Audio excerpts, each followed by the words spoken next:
Hey guys, I'm adding this in just briefly for the next few videos until you get used to my style.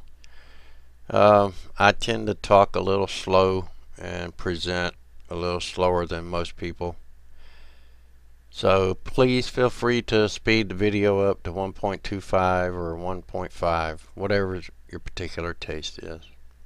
Thanks guys, and you are appreciated.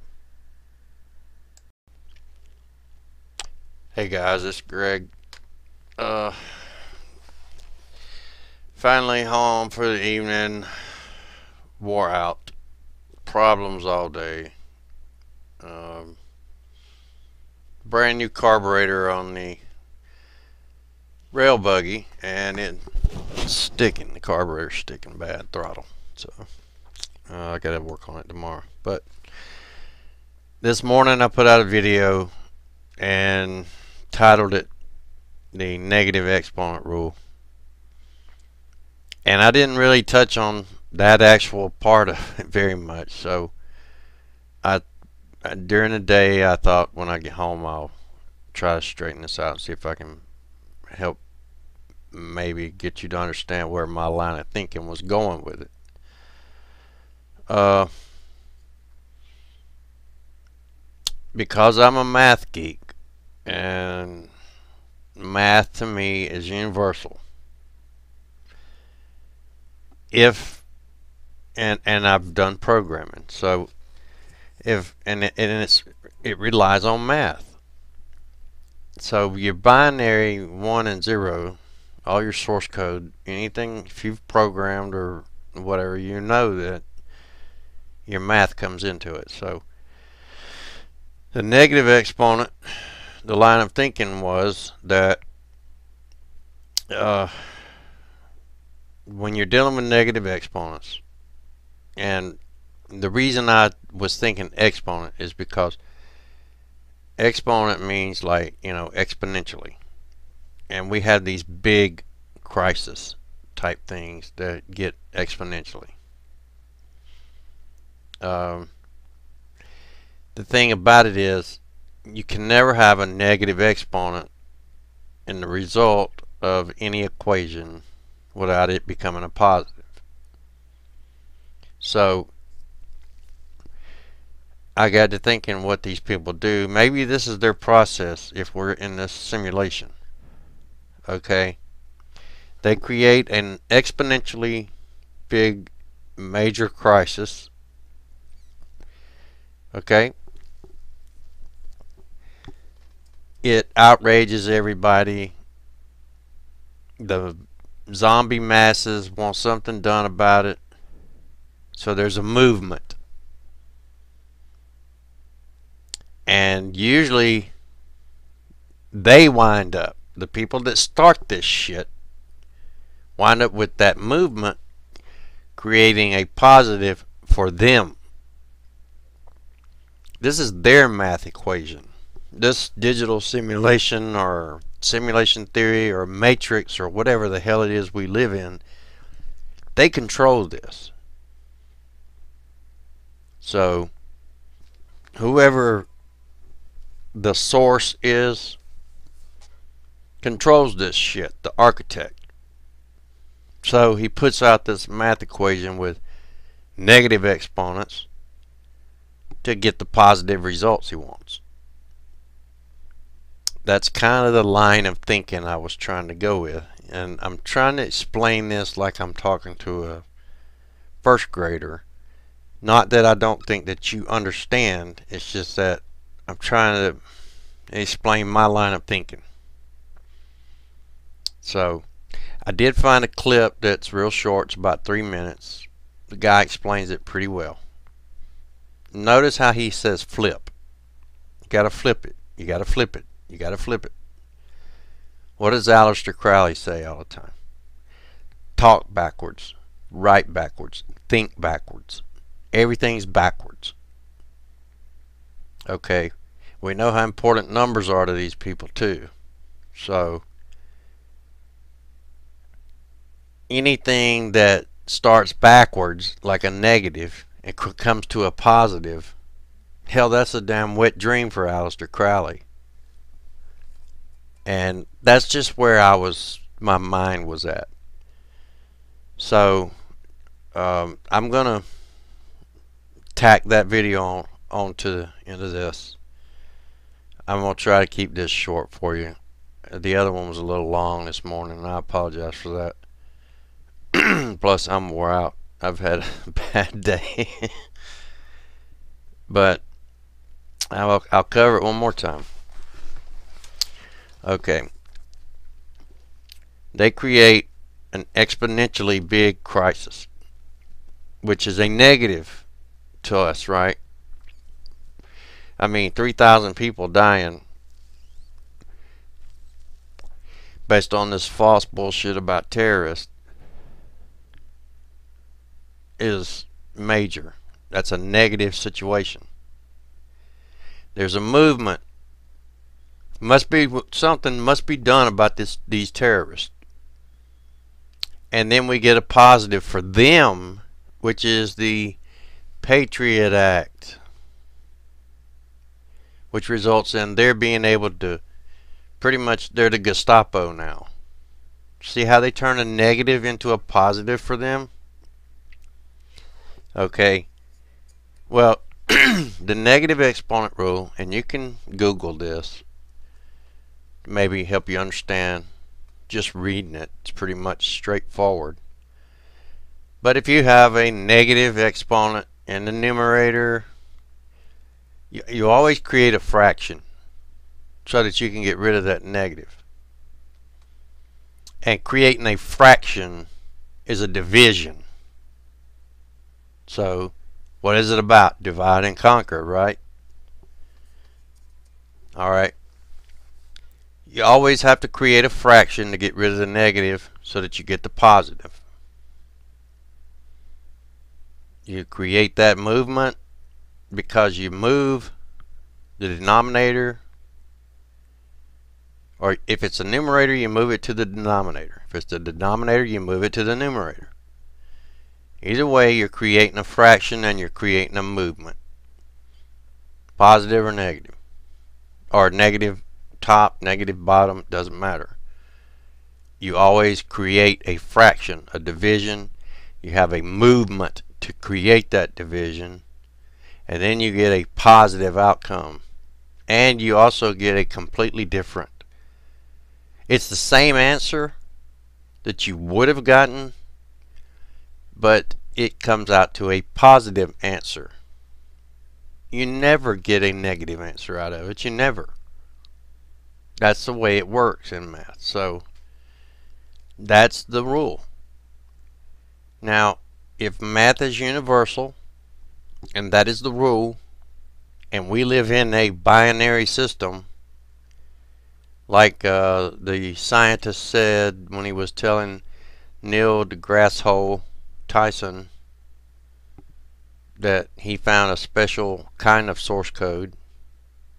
I don't know if you've seen that clip or not, but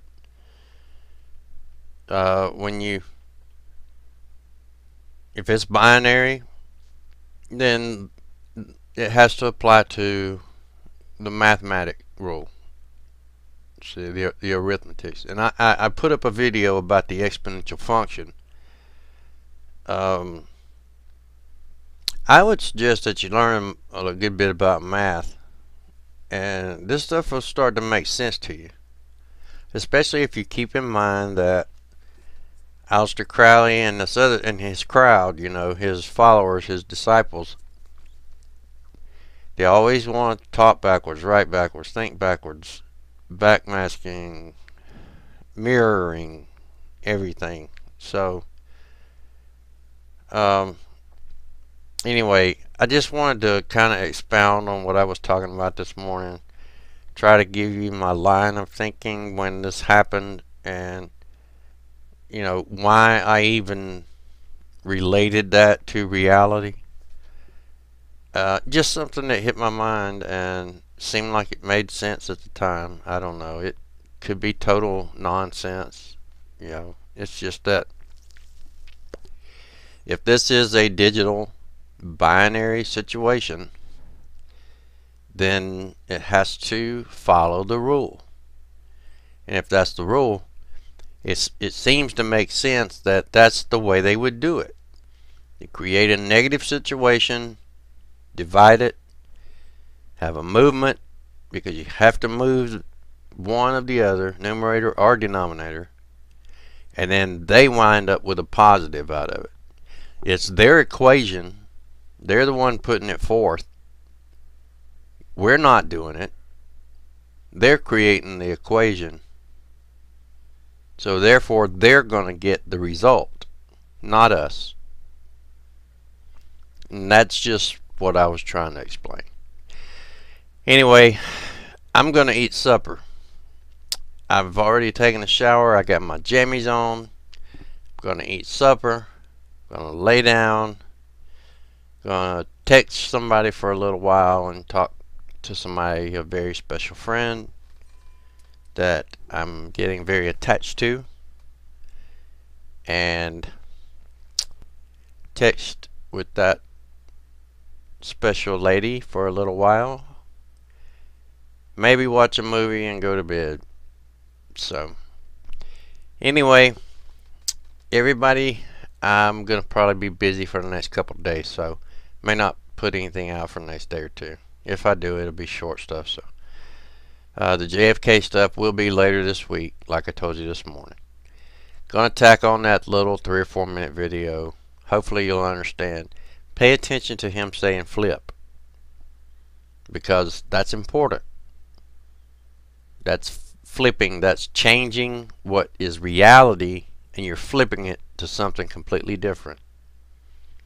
And if that's the case, then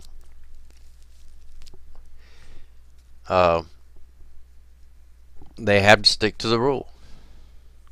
So I truly don't believe our consciousness is here. And anyway, that's just, I'm still trying to figure this stuff out, just like you. So just a thought, you know. It's just a thought experiment, you know, kind of like Schrodinger's cat. And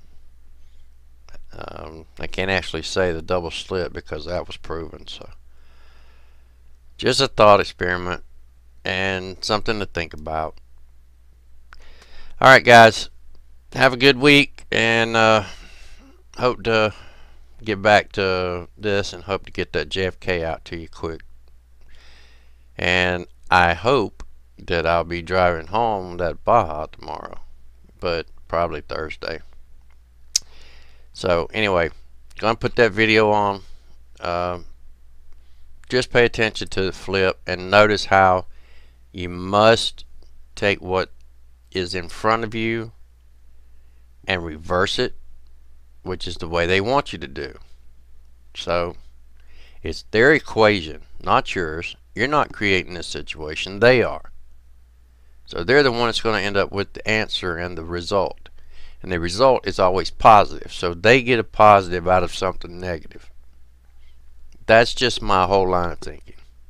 That's why it came into my brain, I guess. So anyway, have a good week, and please be good to everybody. Hi there. Let's review how to simplify problems that involve negative exponents with a few examples. Let's start off with something nice and small, like 2 to the exponent negative 3. Let me ask you a question. What would this simplify to if there was no negative, if it was just 2 to the exponent 3? Well, right, 8. 2 to the exponent 3 is 8. So how does this negative symbol make it different? Really, what the negative symbol means is flip your answer. Just flip it. So I would do something like this. Instead of just writing a 2, I'm going to write a 1 over 2, and I have an exponent 3. That exponent now becomes positive when I flip it. So you see what I mean by flipping it? The 2 was on the top, and now it's below a 1. It's on the bottom. And the negative goes away. It becomes a positive exponent. And now I can just simplify this part. 2 to the 3, like we discussed, is 8. The only difference is I have a 1 on top, and my answer is at the bottom. All right, let's move on to another example that involves a fraction, and we'll see what I mean just by flipping. we have 3 over 4 all to the exponent negative 2. So how do I use this rule for a fraction? Well, this negative in the exponent tells me to flip my answer. So if I had 3 over 4, I'm going to flip that and I'll have 4 over 3. And by flipping it, we get rid of the negative symbol. So now I have a 2, just a positive 2. And I can simplify that further. 4 squared divided by 3 squared. That exponent goes into both the top and bottom numbers. And we have 16 over 9. Let's try another example that uses variables this time. X to the exponent negative 3 multiplied by y to the exponent 4. Well, I've got an x to the exponent negative 3, so I can flip my x. However, my y has a positive 4 exponent, so it's going to have to stay the same. So if it was on top, it'll stay on top.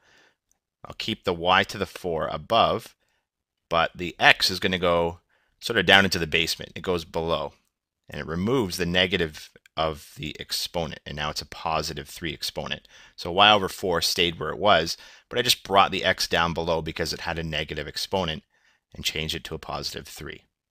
3 examples of using the exponent rule for negative exponents. And now let's get you to try one of these practice problems on your own. I'll give you a problem that looks like this, and you can try it on paper. 4 to the exponent negative 2 multiplied by x to the exponent 3. So try that one, and I'll show you the solution when you're ready. So hopefully you got a final answer of x to the 3 divided by 16. And we got that by just dropping the 4 to the negative 2 down below and changing it to a positive 2. And then 4 squared is just 16.